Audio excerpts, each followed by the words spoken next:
নমস্কার, India news 24 থেকে রয়েছে আমি শঙ্কুর সাঁতরা। দেখুন, আমি আজকে ট্রেনে উঠেছি। ইতিমধ্যে হকার যারা হকারি করে ট্রেনে, তাদেরকে কিন্তু নিষেধ করে দেওয়া হয়েছে। তাদেরকে যে পুলিশ ধরছে কিংবা রেল কর্তৃপক্ষ ধরছে, তাদের কাছে কিন্তু ফাইন করা হচ্ছে। এর মধ্যে কিন্তু একটা আবেদন আমি একজনকে দেখাবো আপনাদের। ঠিক এই যে দেখুন, হলুদ গেঞ্জি পরা রয়েছেন, ওর নাম হচ্ছে ভোলা। ওই ছেলেটি প্রথমে ফুটবলার ছিল, তারপর এখন ও কি করছে দেখুন, দুটো হাত নেই, কিভাবে সে মানুষের কাছে চকলেট বিক্রি করছে এবং রেলে হকারি করছে। অর্থাৎ একটা জিনিস আমরা অনেকক্ষণ ধরে দেখছি, ও কিন্তু ট্রেনে, অর্থাৎ নর্থ সেকশনের ট্রেনে, শিয়ালদা নর্থ সেকশনের ট্রেনে ও হকারি করছে। এইভাবে হকারি করে ও বিক্রি করছে এবং এইটা কিন্তু আমরা দেখছি। দেখুন, বলছি বলছি আপনি কতদিন হকারি করছেন? আমি 15 বছর।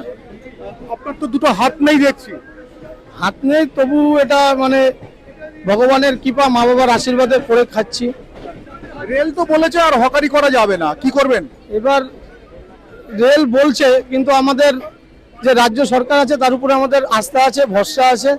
তারা আমাদের জন্য অবশ্যই কিছু না কিছু বিবেচনা করবে, কারণ আমরা তো তাদেরই রাজ্যের জনগণ এবং বাসিন্দা। আমরা তাদের ভোট দিয়ে এনেছি, তাদের কর্তব্য আমাদের ভালো মন্দটা বিচার করা। তারা অবশ্যই আমাদের বিচারটা করবে, ভালো বিচারটা করবে। বলছি, আপনার রোজগারের উপর আপনার পরিবারের কতজনের নির্ভর করে? 4 জন। আপনার রোজগার? আমার রোজগারে 4 জন। এই যে যদি বন্ধ করেই দেওয়া হয়, যদি ধরুন 1 মাস 2 মাস আপনি পেশা থেকে সরে গেলেন, রোজগার থাকলো না, আপনি এই অবস্থায় কি করে চালাবেন?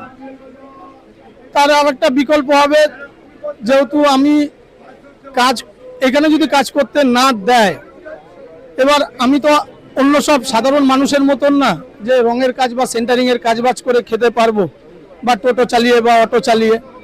আমার এই ট্রেনের উপরেই নির্ভর। এবার আমাকে এখান থেকে যদি সরিয়ে দেয়, আমার তখন পরিবার নিয়ে রাস্তায় ছাড়ার কোথাও গতি নেই। হয়তো মানসিক চিন্তায় হয়তো ছেলে মেয়ে বউ নিয়ে আমি আত্মহত্যাও করতে পারি। কি বলছেন? এটা কিন্তু ঠিক নয়। এটা দাদা এখন কি করব?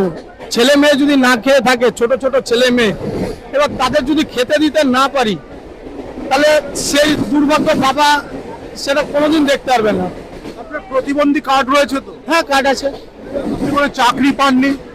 না সরকারি কোনো সুবিধা? দাদা, সত্যি কথা বলতে কি, আগে যে সরকার ছিল তারা যারা উপযুক্ত তাদেরই চাকরি দেয়নি। আর আমি তো একটা প্রতিবন্ধী, আমাকে কোথা দিয়ে চাকরি দেবে? এখনো দেখছেন যে যারা উপযুক্ত চাকরি, যারা এখনো লড়াই করছে, যারা চাকরি পেয়েও চাকরি হারা হয়ে গেছে। আর আমি একটা প্রতিবন্ধী, আমাকে কোথা দিয়ে চাকরি দেবে? আমাদের রাজ্যে 80,000 শিল্প বন্ধ আছে। আমাদের রাজ্যে 29,000 সরকারি ভ্যাকান্সি খালি আছে, যেগুলো এখনো পর্যন্ত কেউ পূরণ করতে পারেনি।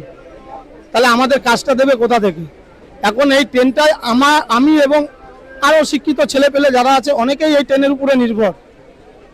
এবার এখান থেকে যদি সরিয়ে দেয়, তাহলে রাজ্যে আমি হয়তো চুরি ছামারি করতে পারবো না, ডাকাতি করতে পারবো না, কিন্তু যারা সুস্থ সবল আছে তারা তো করবে। আপনার মানে আমি দেখাচ্ছি যে দু হাতে ধরে রয়েছেন কিভাবে। দেখুন, এই দুটো হাতে উনি কিন্তু ট্রেনে ওঠেন এবং ট্রেন থেকে নামেন, চলন্ত ট্রেনে নামেন। এখনই উঠলেন, তা কিছুক্ষণ আগে নামলেন, এবং প্রত্যেকের কাছে উনি কিন্তু একটাই আবেদন যে কিছু কিনুন, তাই তো? সে তো অবশ্যই। ট্রেনে কতটা ছাড়া দেয় মানুষ এই জিনিসপত্র কেনার ক্ষেত্রে? আমাদের অ্যাকচুয়ালি ডেলি প্যাসেঞ্জারের উপরে নির্ভর। ডেলি প্যাসেঞ্জার আমাদের চেনে, আমাদের কাছ দিয়ে জিনিস কেনে। আর আউট প্যাসেঞ্জার ডেলি প্যাসেঞ্জারের দেখা দেখি কেনে, কারণ আউট প্যাসেঞ্জার ভাবতে ভাবতে স্টেশন চলে আসে। আর আমাদের তো 2 স্টেশন কাজ, শিয়ালদা থেকে দমদম। আচ্ছা, দমদম আসলে আমরা নেমে যাই, আবার শিয়ালদার দিকে রওনা দিই।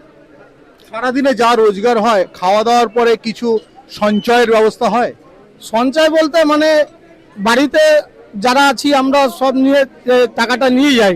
ওই প্রত্যেক দিন কাজে গেলে খাওয়া দাওয়া চলে, আর 2 দিন যদি কাজ না করি না খেয়ে থাকতে হয় ফ্যামিলি সমেত। কি নাম আপনার? আমার নাম ভোলা অধিকারী।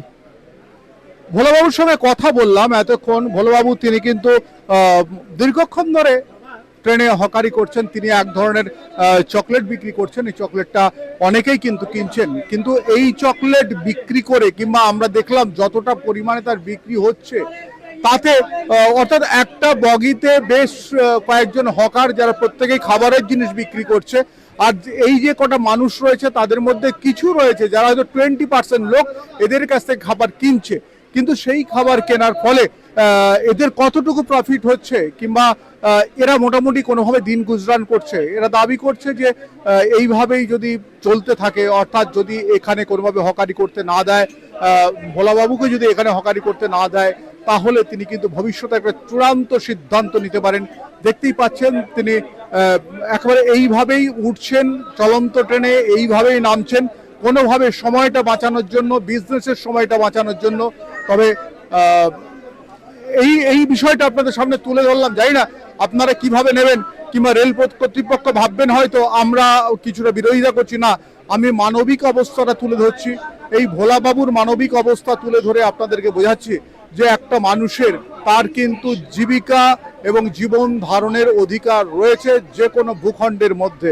আর আজকে যেটা হচ্ছে, তার যে পেশাটা আস্তে আস্তে চলে গেছে, তারা ভয়ে এখন এইভাবে হকারি করছে। তাহলে পেশাটা চলে গেলে তাদের জীবিকায় টান পড়বে, পরিবার চলবে কি করে? ভোলাবাবু যেটা বললেন সেটা নিয়ে কি বলবেন আপনারা? আমি শঙ্কর রয়েছি আপনাদের সঙ্গে, ইন্ডিয়া নিউজ 24, দেখতে থাকুন।